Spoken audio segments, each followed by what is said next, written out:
Hi Gretchen, it's Erin.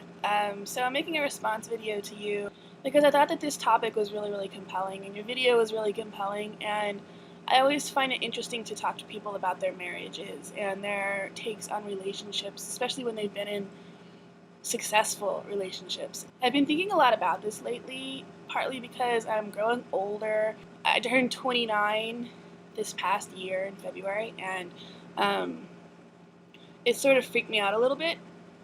And like, this was my last year in my 20s, and all of my friends are getting married and they're all like having babies, and I'm nowhere near ready for that emotionally or financially or any, just not even close to that in my life.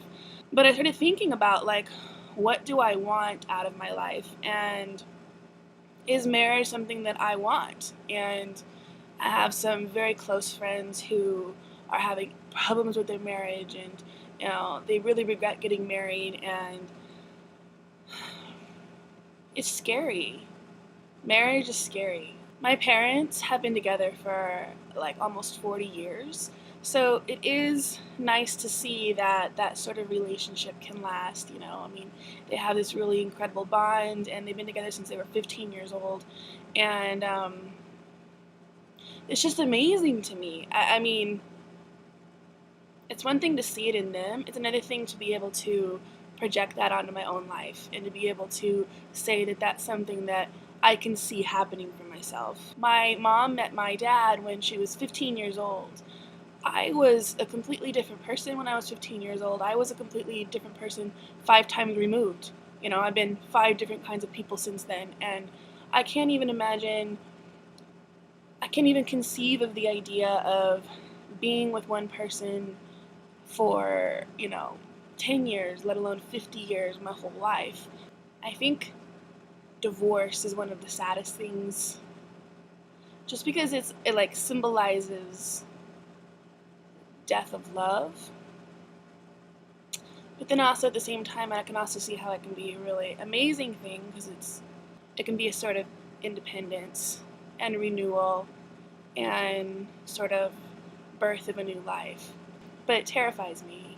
And then there's all the other sort of like political, social commentaries on marriage, and how some people aren't able to get married and that's not fair, and how all the religious background behind it. I'm not a particularly religious person, and so I don't know how I feel about that. I don't know how I feel about going into that kind of institution with all of that background. But I thought what you said was really interesting about going into it knowing that they're not farting rainbows. I think that our culture has a way of romanticizing relationships and making it seem like the other person or other half is supposed to be a completion of ourselves. And I think that that's a really dangerous way to look at relationships. And frankly, I'm afraid that that could happen to me. Right now I'm single, um, but I do want a family, and I want, you know, a soulmate. I mean, let's just say it. I want to be able to feel that kind of connection with someone, and to be able to call them family, and to be able to make that kind of commitment. And I believe in monogamy, and I believe wholeheartedly in love, but it's scary. And I just don't think that there's an easy answer. So this is just sort of rambling. I just watched your video and I just started thinking about all of this, and so forgive me if it doesn't make sense.